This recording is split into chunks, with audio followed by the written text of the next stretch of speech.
प्रिय विद्यार्थियों, आज नवीं कक्षा के लिए मैंने जो बिंदु चयन किया है उसका नाम है अर्थ के आधार पर वाक्य भेद। यह हमारे नवीं कक्षा के पाठ्यक्रम में है। इससे पहले मैं आपको ये बता दूं कि मैं जो पढ़ा रहा हूं उसके लिए आपको कोई विशेष कॉपी नहीं बनानी है। आपको सिर्फ इसका अभ्यास करने के लिए कोई पुरानी कॉपी या कोई रफ कॉपी आप काम में ले सकते हैं और आप चाहें तो उसकी फोटो खींच के मुझ तक भेज सकते हैं ताकि मैं देखूं कि आपने ठीक किया कि नहीं। बिंदु की ओर बढ़ते हैं। अर्थ के आधार पर वाक्य भेद। अर्थ के आधार पर वाक्य 8 प्रकार के होते हैं। 8 प्रकार के, ध्यान दीजिए।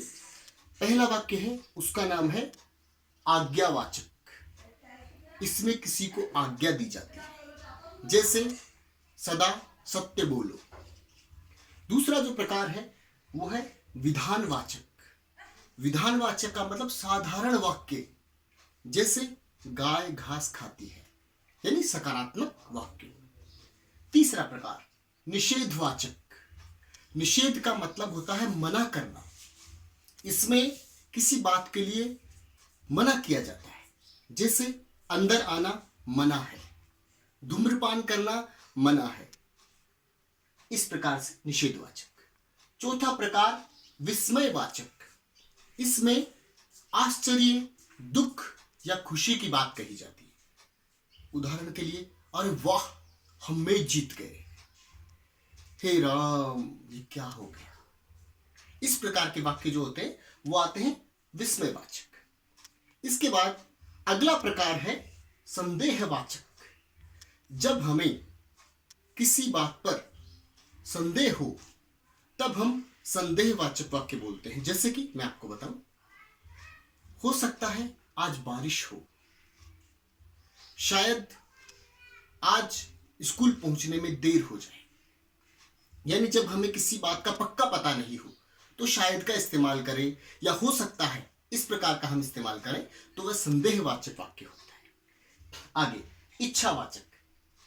इसमें किसी कार्य के लिए इच्छा व्यक्त की जाती है।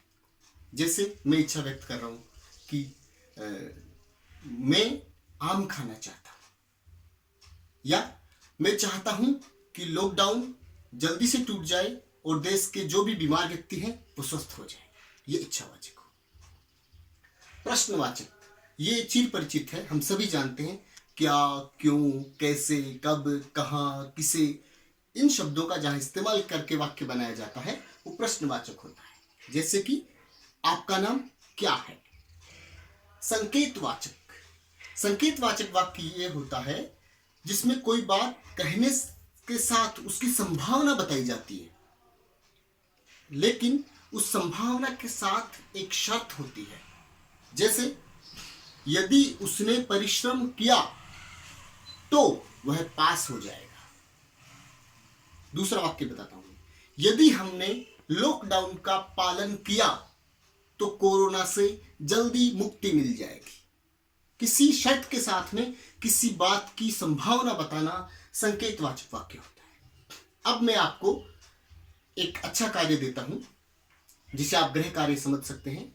मैंने आपके लिए एक सूत्र बनाया है। सूत्र जो है वो अशुद्ध वाक्य है, लेकिन उससे आप 8 को एक साथ याद कर सकते हैं।